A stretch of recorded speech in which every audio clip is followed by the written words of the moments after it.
Pengertian dari teori kesatria adalah sebuah teori yang menyatakan bahwa agama Hindu dibawa ke Indonesia oleh para bangsawan dan pemimpin kerajaan atau kasta kesatria.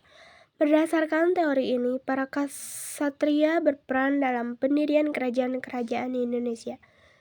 Kasta kesatria adalah salah satu kasta yang ada di dalam sistem sosial agama Hindu, yang terdiri dari para raja, para prajurit, dan bangsawan. Beberapa orang yang berasal dari kasta kesatria umumnya menyelenggarakan pemerintahan dan juga memimpin kerajaan. Selain itu, mereka juga sering memimpin peperangan. Latar belakang dari teori kesatria muncul sebagai salah satu jawaban atas pertanyaan mengenai bagaimana agama dan kebudayaan Hindu-Buddha masuk dan berkembang di Indonesia. Ada beberapa teori lain yang mencoba menjawab pertanyaan tersebut, seperti teori arus balik, teori Brahmana, teori Waisya, dan teori perdagangan. Teori-teori tersebut dapat dibedakan menjadi dua jenis, yaitu teori aktif dan teori pasif. Teori aktif beranggapan bahwa orang-orang Nusantara yang berangkat ke India melalui jalur maritim, kemudian belajar agama Hindu-Buddha di sana. Setelah lulus dan kembali ke Nusantara, mereka menyebarkan ajaran yang telah didapatkan. Salah satu contoh jenis teori aktif dalam penyebaran agama Hindu-Buddha di Indonesia adalah teori arus balik. Teori pasif berpendapat bahwa ada para pemuka dari India yang masuk ke Nusantara. Mereka inilah yang lantas menyebarkan ajaran Hindu-Buddha. Jenis teori pasif inilah yang kemudian memunculkan teori Brahmana, Ksatria, dan Waisya. Teori Brahmana menyatakan bahwa masuknya agama dan kebudayaan Hindu-Buddha ke Indonesia dibawa oleh orang-orang India dari kasta Brahmana atau pendeta.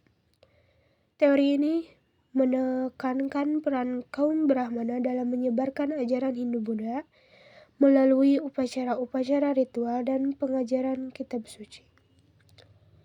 Teori Waisya mengemukakan bahwa masuknya agama dan kebudayaan Hindu-Buddha ke Indonesia dibawa oleh orang-orang India dari kasta Waisya atau pedagang.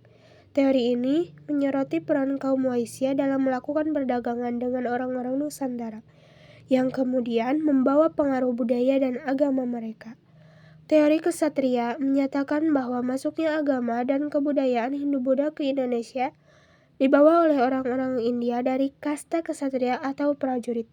Teori ini menempatkan kaum kesatria sebagai pemegang peran utama dalam melakukan penyebaran agama dan budaya Hindu-Buddha di Nusantara.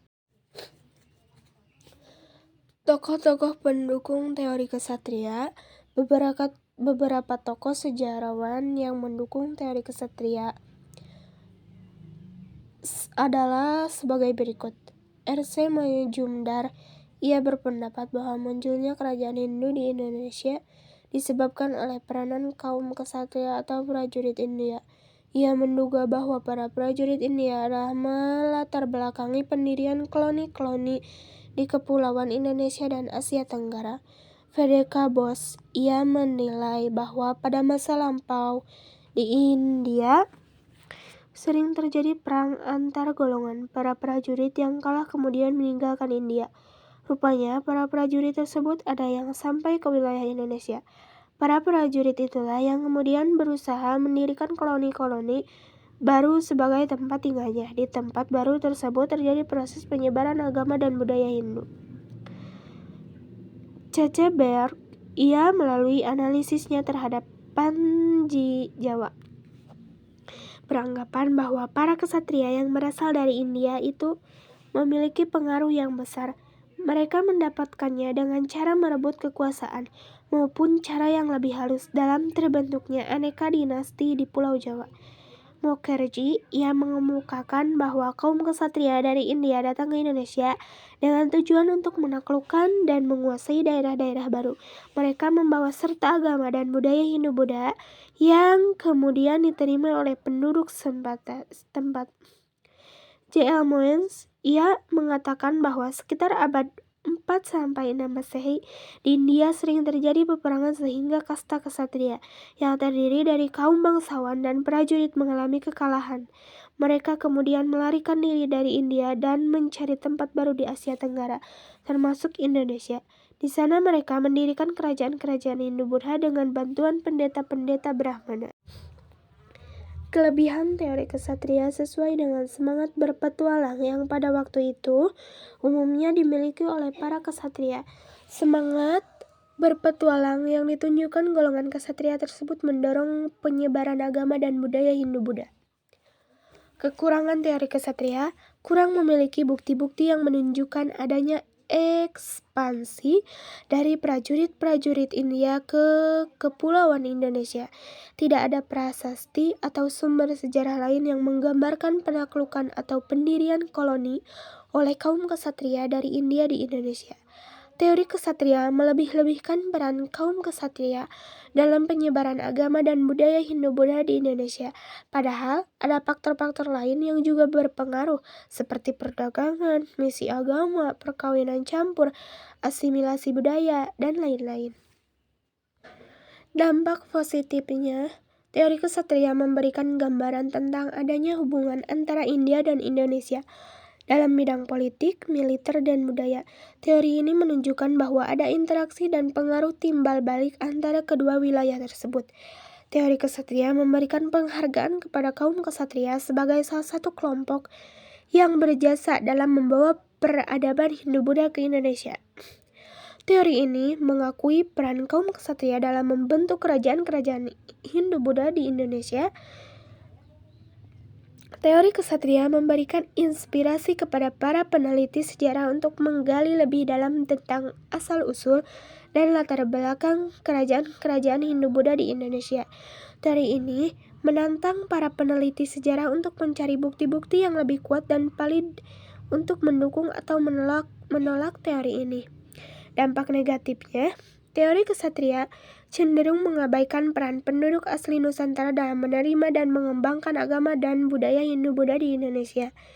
Teori ini seolah-olah menganggap bahwa penduduk asli Nusantara tidak memiliki peran penting dalam proses tersebut. Teori kesatria cenderung menyederhanakan proses penyebaran agama dan budaya Hindu-Buddha di Indonesia dengan hanya menyoroti satu faktor saja, yaitu kaum kesatria. Padahal proses tersebut sangat kompleks dan melibatkan banyak faktor lain seperti perdagangan, misi agama, perkawinan campur, asimilasi budaya, dan lain-lain. Teori kesatria cenderung memperkuat pandangan orientalis yang menganggap bahwa peradaban Indonesia berasal dari India. Perdagangan ini dapat menimbulkan rasa rendah diri dan kehilangan identitas bangsa Indonesia. Kesimpulan dari teori kesatria adalah salah satu teori yang mencoba menjelaskan bagaimana agama dan kebudayaan Hindu-Buddha masuk dan berkembang di Indonesia. Teori ini menganggap bahwa peran utama dalam proses tersebut adalah kaum kesatria atau prajurit dari India, yang merupakan salah satu kasta dalam sistem sosial Hindu. Teori ini didukung oleh beberapa tokoh sejarawan seperti R.C. Majumdar, V.D.K. Bose, C.C. Berg, Mukherjee, dan Z.L. Moynihan. Namun, teori ini juga mendapat kritik dan tantangan dari beberapa pihak yang menilai bahwa teori ini kurang memiliki bukti yang kuat dan melebih-lebihkan peran kaum kesatria. Teori ini memiliki beberapa kelebihan dan kekurangan, serta dampak positif dan negatif terhadap pemahaman sejarah Indonesia.